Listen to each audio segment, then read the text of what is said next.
Well, that was unexpected. Hey everyone, Templar74 here with another Yu-Gi-Oh video, and today's Yu-Gi-Oh video is going to be my review of the latest episode of Yu-Gi-Oh! 7's Episode 30, The Tiger's Way of Battle. And I gotta be honest with you guys, last week's episode was kind of a loss on me. I really didn't enjoy last week's episode. This episode is the complete opposite. I really did enjoy this episode. It says something that when you watch the episode early in the morning and then you go out to work, you go to work your shift, and you can remember the episode like 7 or 8 hours later when you do the recording, that goes to say something about the episode. This episode was really good in my opinion. I really enjoyed it. There was a surprising plot twist in this episode too that I really enjoyed, but we'll talk about all of this soon enough. So, at risk of further rambling though, let's move on to the actual episode. So the episode begins with Yuga and company, and they're still talking about this training camp that they're in and how now they're going to be a couple of students down. But at this point, we see Luke arrive, and he's revealed to the team that he has their dual tournament entry card here. However, slight problem. Thanks to Luke's little tiny oversight, this isn't a dual tournament that they're in. It's basically a band tournament camp thing that they've been enrolled in. And this is bad because even though Roman is a guitarist, she knows nothing about wind instruments, which is something that they got to know, and they are at a loss of what to do. And of course Sebastian is like, well, you better find somebody that knows how to play wind instruments, and that leads us to a very interesting character. That character being Tiger, or she goes by Tiger. And we learn that Tiger is Rook's sister. His older sister here, and she has a very, I guess you can't call it an attitude problem, but she's very, I don't know how to describe her personality. But anyway, she has this very unique style here, and she basically says, I will only help you with your mastery of wind instruments or help you understand wind instruments if Yuga beats her in a duel. And so, of course, Yuga is saying, okay, and Rook is basically warning him not to do it because his sister is like this crazy powerful duelist that not even Rook could defeat.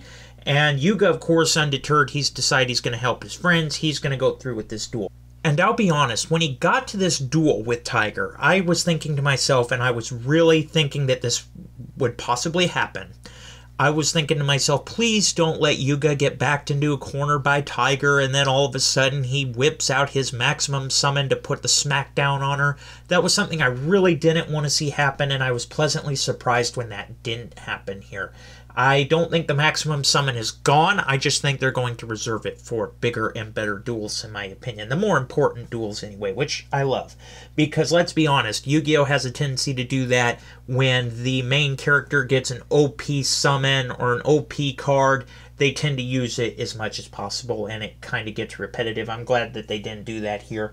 Yuga does, however, end up having his back against the wall here multiple times, but he's able to pull himself through, mostly with the help of Sevens Rhodes, Magician, and his new ace monster, Sia's King of Beastal Wings, which is like this Pegasus card, and it's weird because it's like a level 7 monster, and yet it only has 1900 attack points, but it has a devastating effect to where it can change the attack points based on the number of spells and traps in Yuga's graveyard. So there is that. And Yuga ultimately uses this new monster to defeat Tiger. And Tiger, of course, holds up her end of the deal where she will teach these three the ways of the wind instruments and what's important. And of course, Tiger basically says throughout this duel that at first she thought dueling was important and that wind instruments were important, but then she realized the most important thing was just remembering to breathe, which was really deep as well. I really did like Tiger's character here. She really was interesting, and I really can see the resemblance here between Rook and his older sister here. And yeah, this episode was just a really good episode in my opinion. I really enjoyed it. Like I said, it says something that when you watch an episode and like 7 hours later you can remember the entirety of the episode. That says something towards the quality of the episode. So with that said, everybody, overall I give this episode a 9 out of 10. It was a great episode. I really did enjoy it. But as always, in the comments section down below, let me know what your guys' thoughts were. Did you love it? Did you hate it? Did you think it was just there? What are your thoughts? Just let me know in the comments section down below, because as always, I enjoy hearing from you. Alright everyone, as always, Templar74 signing off. Have a great day everybody, and I'll talk to you all next time. Goodbye everybody.